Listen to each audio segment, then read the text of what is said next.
नमस्कार मंडळी. तर आज आपण छान मक्याचे पापड बनवणार आहोत.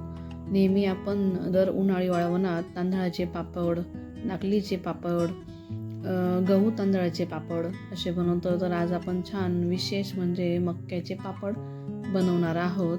तर तुम्ही बघू शकतात की त्याला किती छान नॅचरल असा पिवळा कलर आलेला आहे. अजिबात कलर वापरलेला नाही आहे.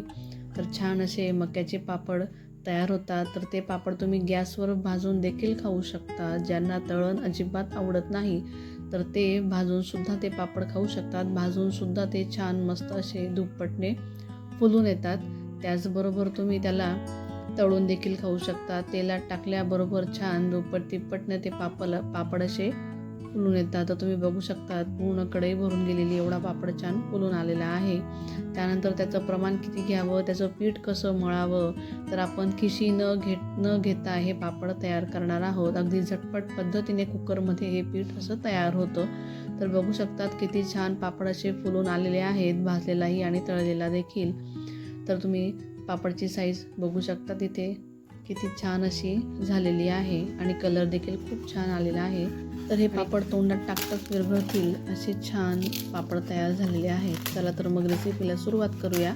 नमस्कार, मी सारिकाज किचनमध्ये तुमचं अगदी मनापासून स्वागत करते. मी बनवलेल्या रेसिपीज तुम्हाला कशा वाटतात प्लीज ते कमेंट करून नक्की सांगत चला. त्याचबरोबर व्हिडिओला लाईक पण करा, शेअर करा आणि चॅनलला देखील नक्की सबस्क्राईब करा. तर मी इथे घेतलेलं आहे मक्याचं पीठ. तर हे मक्याचं पीठ मी अर्धा किलो घेतलेलं आहे. तर हे रेडीमेड पीठ आहे. त्यानंतर अर्धा किलोच्या मक्याच्या पिठासाठी लागणार आहे तांदळाचं पीठ. तर तांदळाचं पीठ 250 ml जो मेजरमेंटचा कप असतो मोठा कप, तो 1 कप लागणार आहे. तर मक्याच्या पिठाला बाइंडिंग यावं म्हणून मी ते 1 कप घेतलेलं आहे. तर याच्यापेक्षा हे कमीच आहे. जर मक्याचं पीठ मोजायचं असेल तर हे 4 कप मक्याचं पीठ येतं. मग 4 कपला मी इथे 1 कप घेतलेलं आहे. जर तुम्ही कपाने मोजलं तर 4 कप मक्याच्या पिठाला 1 कप तांदळाचं पीठ घ्यायचं. म्हणजेच अर्धा किलो पिठाला 1 कप तांदळाचं पीठ घ्यायचं आहे. चला आता पुढे काय करायचं ते आपण बघूया. तर मी ती परात घेतलेली आहे आणि त्यावर मी आता ही गाळणी ठेवलेली आहे. तर इथे अगोदर आपल्याला मक्याचं पीठ टाकायचं आहे. बघा मी घेतलंय मक्याचं पीठ. त्यानंतर 1 कप तांदळाचं पीठ.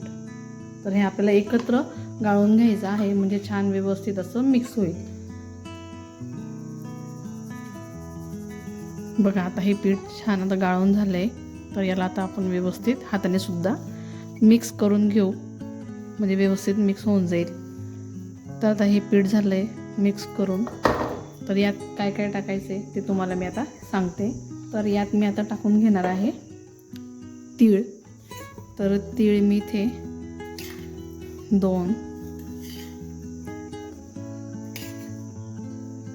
3-3.5 चमचे मी तीळ टाकून घेतलेला आहे. त्यानंतर मी टाकून घेणार आहे जिरं 1 आणि 2. तर हे 2 चमचे मी तीळ आणि जिरं टाकून घेतलेलं आहे. तर याला आता मिक्स करून घेऊ. तर हे पीठ आपल्याला आता मोजून घ्यायचं आहे कारण यात आपण तांदळाचं पीठ टाकलेलं आहे. त्यामुळे पाण्याचं प्रमाण समजावं, अचूक पाण्याचं प्रमाण आपण घ्यावं म्हणून आपल्याला हे पीठ मोजून घ्यायचं आहे. तर मी आता हे एक पातेलं घेतलंय. त्यात मी आता पीठ मोजून बघते की किती पीठ येतंय ते.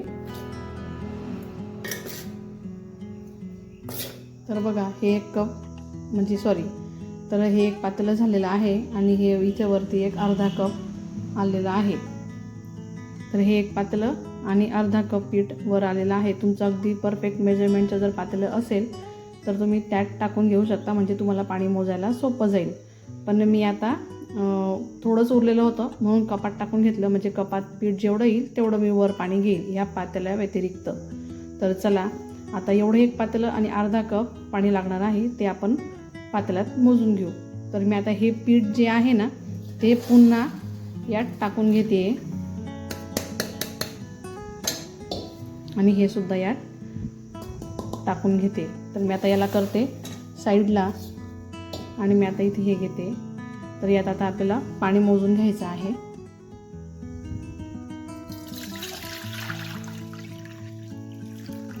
तर मी अजून पाणी घेते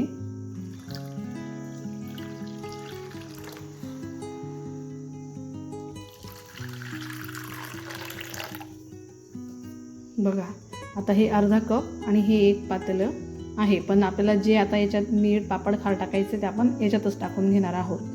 तर पापड खार कसा असतो ते मी तुम्हाला दाखवते. तर बघा हा अशा पद्धतीने पापड खार येतो. हे बघा असे खडे येतात पापड खारचे. तर हे किती लागणार आहे ते मी तुम्हाला सांगते.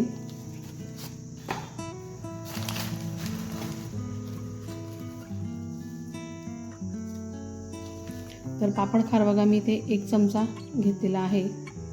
पोह्यांचा जो चमचा असतो ना तोच मी इथे वापरलेला आहे. त्यानंतर मीठ पण 1 चमचा घेतलेला आहे. तर बघा पापड खारमध्ये सुद्धा मीठ असतं, त्यामुळे मिठाचं प्रमाण थोडंसं कमीच ठेवा. तर मी इथे 1च चमचा घेतलेला आहे. तर तुम्ही पीठ नंतर चेक करून घेऊ शकतात भिजून झाल्यानंतर, म्हणजे मिठाचं प्रमाण तुम्हाला कळेल. त्यानंतर लागणार आहे तेल.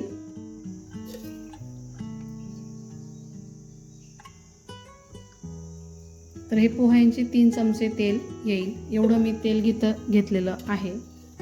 आता हे थोडं मिक्स करून घेऊ, म्हणजे यातला पापड खार आणि ते थोडंसं विरघळून जाईल. मग याला आपण थोडा आता मिक्स करून घेऊ. चला तर आता हे झालं आहे मिक्स करून. तर यांना आपण ठेवू साईडला. तर घेऊया आपण आता इथे पीठ. तर यात आपल्याला हे पाणी टाकून घ्यायचं आहे. बघा गरम पाणी अजिबात नाही आहे, थंडच पाणी आहे. तर हे आपल्याला यात टाकून घ्यायचं आहे. तर हे अशा पद्धतीने मिक्स करा, म्हणजे काय होईल पापड खार व्यवस्थित सगळा निघून जाईल. आता हे पीठ आपल्याला हातानेच असं व्यवस्थित मोडून घ्यायचं आहे. त्यात एकही गाठ राहायला नको. बघा न खिसे घेता आपण हे पापड तयार करणार आहोत.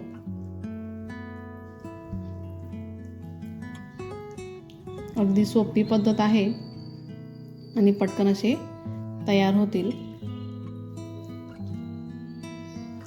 तर बघा छान असं आता हे पीठ तयार झालेलं आहे. तर आता पुढची प्रोसिजर मी तुम्हाला सांगते की आपल्याला काय करायचं आहे ते. तर मी हे 2 कुकरचे भांडे घेतलेले आहे. तर मी हे भरून घेणार आहे. तर याला आता मी पुन्हा हाताने व्यवस्थित मिक्स करते.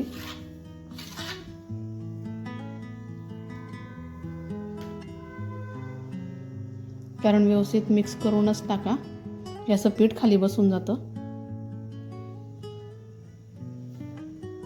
हे बघा असं पीठ खाली बसून जातं, म्हणून असं हाताने मिक्स करूनच टाका.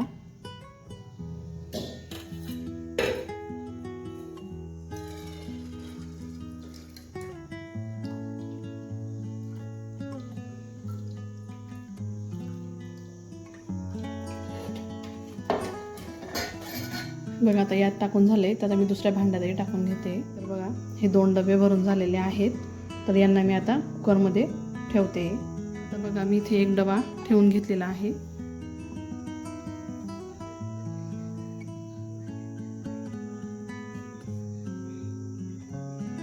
हा दुसरा डबा ठेवून घेतलेला आहे.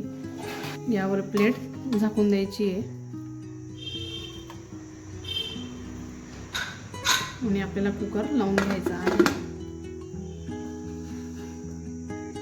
तर हे आपल्याला इथे 7 ते 8 शिट्ट्या होऊ द्यायच्या आहेत. तर आता 7 ते 8 शिट्ट्या घेऊन झालेल्या आहेत. तर त्याला एका डब्याला मी आता बाहेर काढून घेते. तर तुम्ही बघू शकतात की किती छान पीठ शिजून झालेलं आहे. मस्त असं पीठ तयार झालेलं आहे. तर मी एकच डबा काढणार आहे, कारण एक डबा पुन्हा झाकून ठेवेल म्हणजे गरम राहील. तर आता हे मी याला मोकळं करून घेते सुरीने अगोदर, म्हणजे पिशवीत मी उलटा डबा करेल त्यावेळेला अगदी इझी पटकन असं निघून जाईल. तर बघा राहिलेलं पीठ थोडंसं तेही व्यवस्थित मी आता काढून घेते. तर छान असं पीठ मी ह्या पिशवीमध्ये मळून घेणार आहे.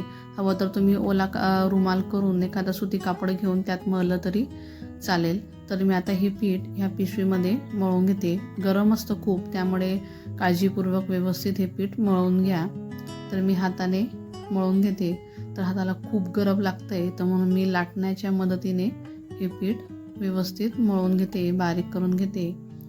तर बघा आता किती छान पीठ असं तयार झालेलं आहे आणि त्याला कलर पण खूप छान आलेला आहे. तर हाताला तेल लावून पुन्हा एकदा व्यवस्थित परातीत हे मळून घ्यायचं आहे आणि त्याचे छोटे छोटे गोळे आपल्याला करून घ्यायचे आहे. बघा ह्या अशा पद्धतीने गोळे करून घ्यायचे, हाताला अजिबात चिपकत नाही. छान असं पीठ त्याचं तयार झालेलं आहे, छान शिजलेलं आहे. तर पीठ शिजताना अजिबात घाई करू नका. मक्याचं पीठ कसं असतं, जसं तुम्ही जेवढं त्याला छान शिजवणार तरच ते पापड छान असे तयार होतील, त्यामुळे छान त्याला शिजवायचं. बघा आता छान त्याच्या लाट्या करून झालेल्या आहेत. तर आता आपण पापड तयार करायला घेऊ. तर मी ते तेलाच्या पिशव्या घेतलेल्या आहेत. अगदी पटापट यावर पापड छान पसरतात आणि टाकायलाही अगदी सोपं जातं. तर खाली अगदी थोडंसं नावाला तेल लावायचं, त्यावर एक लाटी ठेवायची, पिशवी ठेवून पुन्हा त्याला प्रेस करून घ्यायचं आहे. हवं तर तुम्ही लाटून पण हे पापड करू शकतात, पण मशीनने अगदी पटापट तयार होतात. तुम्ही घरात जर एकटे असणार पापड करायला तर मशीनने करा, अगदी पटापट असे तयार होतात. तर बघा किती छान पापड तयार झालेला आहे. तर मी तुम्हाला अजून एक पापड करून दाखवते. तर मी अशाच पिशव्यांवरती पापड करते, म्हणून अगदी पटापट होतात आणि टाकायलाही लवकर होतोय. तर आता बघा, आता तुम्ही अशा पद्धतीने लाटण्याने सुद्धा पसरवू शकतात जर थोडा जाड राहून गेला असेल तर. पण जास्त बारीक पापड लाटू नका, जास्त बारीक पापड लाटल्याने त्याला तळे जातात, त्यामुळे थोडे दळस ठेवा, जास्त बारीक अजिबात करू नका. तर अशाच पद्धतीने मी सगळे पापड तिथे तयार करून घेतलेले आहेत. म्हणजे मी जवळपास 8 ते 10 पिशव्या असतात अशा पापड मी अगोदर तयार करून घेते, जेवढ्या पिशव्या असतात तेवढ्या, आणि मग हे सगळे टाकायला घेते आणि पुन्हा अशा पद्धतीने पापड तयार करून ठेवून देते. तर बघा बाकीचे पापड माझे टाकून झालेले आहेत. तर आता हे बाकीचे पापड मी तुम्हाला टाकून दाखवते. तर बघू शकतात किती छान पापड तयार झालेले आहेत, अजिबात फाटलेले नाही आहेत. पण काही पापड मुलाने टाकले म्हणून त्याच्याकडून कुठे कुठे ते पापड काहीतरी फाटलेले आहेत, जे मुलाने टाकलेत ते. तर मी पापड घरातच वाळवते. ज्यांच्याकडे ऊन येत नाही त्यांनी घरामध्ये अशा पद्धतीने कागदावर किंवा साडीवर किंवा एखाद्या कॉटनच्या ओढणीवर टाकून घ्यायचं आणि पूर्ण दिवसभर फॅनखाली वाळवायचे आहेत. पण त्याला अधूनमधून पलटवत जायचे आहे, म्हणजे दोघं साईडने फॅनखाली छान ते सुकून होतील, वाळवून होतील. आणि दुसऱ्या दिवशी मग जिथं ऊन येईल तिथे असे तगारीत किंवा टोपलीमध्ये भरून उन्हामध्ये ठेवायचे, म्हणजे ते छान असे कडक वाळून होतील. कारण ते वर्षभर आपल्याला हे पापड टिकवायचे असतात, त्यामुळे ऊन दाखवणं त्यांना खूप गरजेचं असतं. म्हणून फॅनखाली एक दिवस वाळवून झाल्यानंतर दुसऱ्या दिवशी मस्त असे उन्हात वाळवून घ्यायचे आहे. तर बघू शकतात किती छान ओरिजिनल त्याला कलर आलेला आहे, छान पिवळसर पापड तयार झालेले आहेत आणि मस्त असे हे पापड फुलून येतात. तर त्याला तुम्ही भाजूनही खाऊ शकतात, त्याचबरोबर तुम्ही त्याला तळून देखील खाऊ शकतात. चवीला अगदी असे भन्नाट लागतात. मकईचे पापड आहेत असं कोणी म्हणणार नाही, असे छान जसे गहू तांदळाचे पापड दिसतात त्याच पद्धतीने हे मक्याचे पापड छान दिसतात आणि चवीलाही खूप छान लागते. तर या उन्हाळी वाळवणात तुम्ही मक्याचे पापड नक्की करून बघा आणि रेसिपी नक्की शेअर करा. तर हे मक्याचे पापड तुम्हाला आणि घरातल्यांना नक्कीच आवडतील, खूप छान असे लागतात. तर तुम्ही ही व्हिडिओ कुठून बघतायत हेही मला कमेंट करून नक्की सांगा. तर पुन्हा एकदा सांगते, व्हिडिओ आवडली तर व्हिडिओला लाईक करा, शेअर करा आणि चॅनलला देखील नक्की सबस्क्राईब करा. चला तर हे पापड बघा किती छान असे तळून झालेले आहेत. तर मी तुम्हाला अजून काही पापड तळून दाखवते, म्हणजे तुम्हाला कळेल की सगळेच पापड किती छान असे फुलून आलेले आहे. तळताना गॅस फुल ठेवायचा आणि मग नंतर कमी करून द्यायचा. तर छान भाजलेले आणि तळलेले पापड असे तयार झालेले आहेत. साईजने सुद्धा टिब्बलने फुलून आलेले आहेत. तर तुम्ही बघूच शकतात कसले छान मकईचे पापड तयार झालेले आहेत. दोघंही चव खूप छान लागते, तळलेले पापडसुद्धा आणि भाजलेले पापडसुद्धा, या दोघांची चव खूप छान लागते. तर तुम्ही देखील नक्की बनवून बघा. तर बघू शकतात कसले छान फुलून आलेले आहेत. चला तर मग पापड बघूया की कसा चाललेला आहे. तर हा पापड तोंडात टाकताच विरघळेल असा तयार झालेला आहे, बघू शकतात. चला तर मग या उन्हाळी वाळवणात तुम्ही असे पापड नक्की करून बघा. अगदी अचूक प्रमाण आहे, तुमचे पापड चुकणार नाही, फसणार नाही, तुमचं पीठ अजिबात वाया जाणार नाही याची मी खात्री घेते. त्यामुळे याच प्रमाणात योग्य प्रमाण आहे. तुम्ही नक्की बनवून बघा. चला तर मग भेटूया पुढच्या रेसिपीमध्ये. तोपर्यंत धन्यवाद.